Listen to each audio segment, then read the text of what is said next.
Let's kick it off with Euro-Pacific's Peter Schiff and Nataline Securities Global Fixed Income Head Andy Brenner. Andy, your first gut feeling about some pretty significant headlines. Among them, he said that the FOMC no longer is forecasting a recession. Absolutely, Liz. We didn't think there was going to be a recession at any time over the last 18 months. We've said that. But let me just focus. Powell started the meeting out hawkish. You know, they're not going to, every meeting is a live meeting, and he could raise rates at any time during one of those meetings. But through the middle of the meeting, he got very dovish. He told you that next week's loose report is going to be very weak. So credit is weakening. I mean, he's basically telling you what next week's report's going to be. And we saw the 5-year go all the way from, I don't know, maybe move about 7 or 8 basis points, lower in yield. And then towards the end, he tried to bring it back a little bit.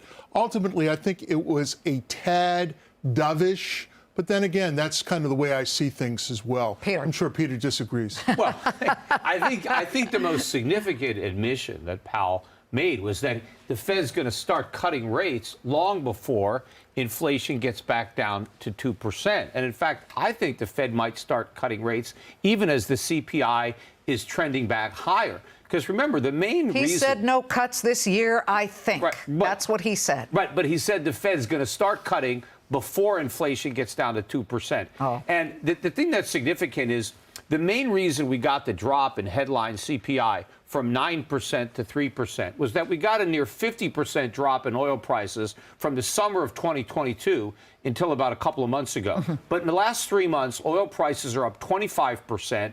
I think we're just starting a new move that's going to take oil prices to new highs, and that's going to put a lot of upward pressure on headline CPI before the end of the year, and that's also going to push a downward pressure on the economy. So I think the Fed is wrong on its recession outlook. We're going to have a recession. In fact, it's going to be a severe one, but inflation is going to get worse, not better. Okay.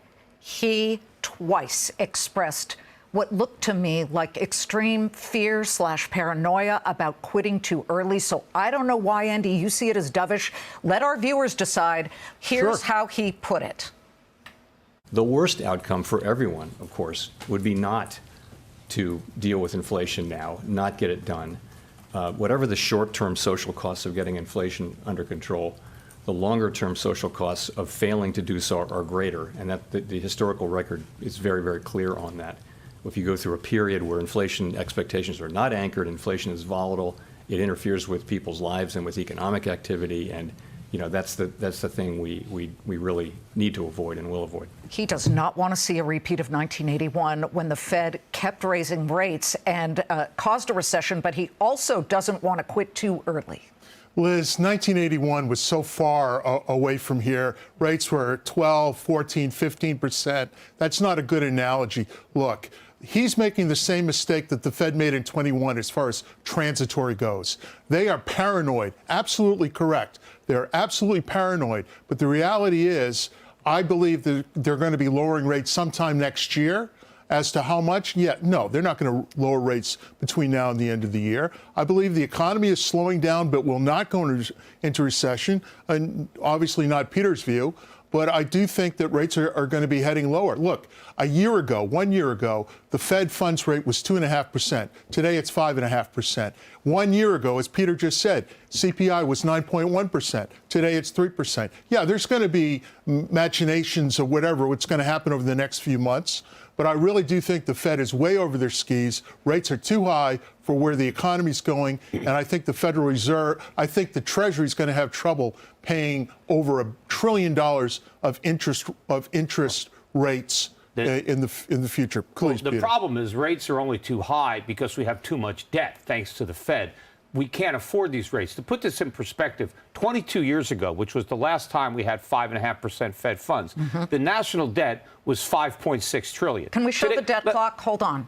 So it was $5.6 trillion for the national debt last time around. Right now, 31, let's call it 32 trillion. It's actually 32.6. You got the wrong clock up there. That's the live clock. Well, I just looked at it this morning, so I don't know what you're looking at. But if you take the 5.5% interest rate back then, to apply it to the whole debt, it would have been $300 billion a year.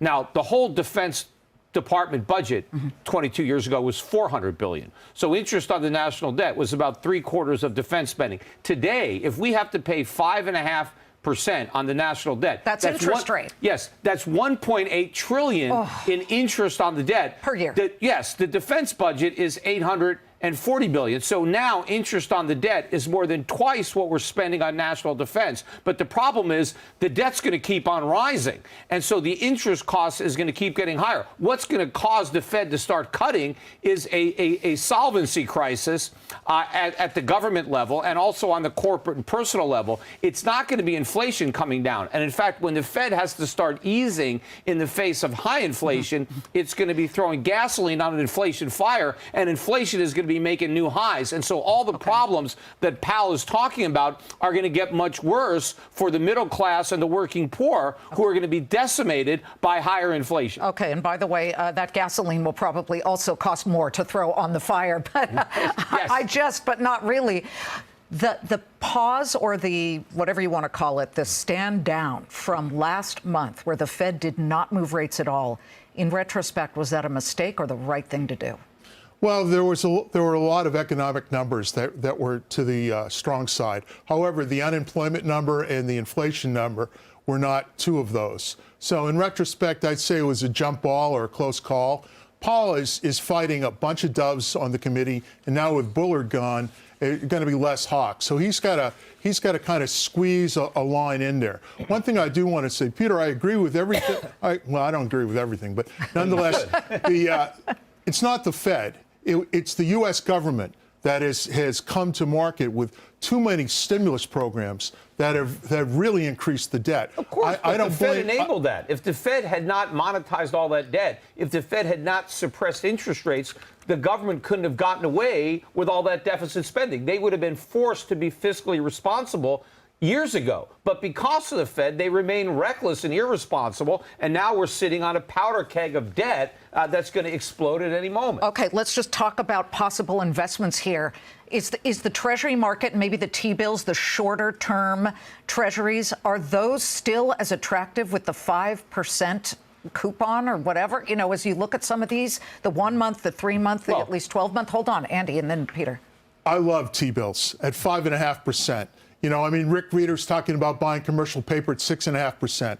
Look, you can't get a better deal than T-bills right now. Yes, there are plenty of floaters or whatever, 9%, what have you. But look, I'm not one of these people that believe that you should go out to 10 years right now at 3.85. I just like, you know, accruing 5.5% for T-bills. So I'm going to stay safe. I've made some good money in equities this year. I'm going to kind of put that a little bit aside, and I'm going to kind of coordinate into T-bills. Well, there's no safety in T-bills. I'd say there's less risk in a T-bill than in a 30-year or a 10-year Treasury.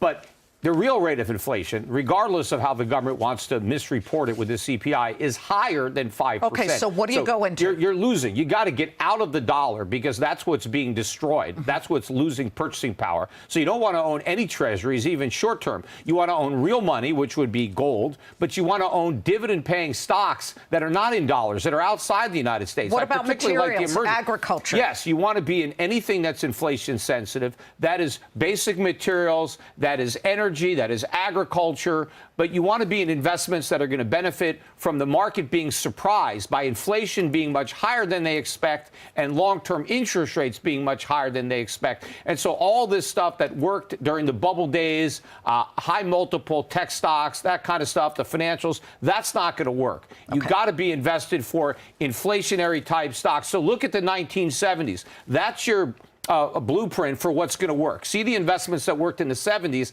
and get into those. Guys, thank you very much. We're looking at the Dow Jones Industrials, which for a minute there started to really pop its head back up above the flat line. It was up about 22 points right now. It just turned negative again. So this is a moving target at the moment.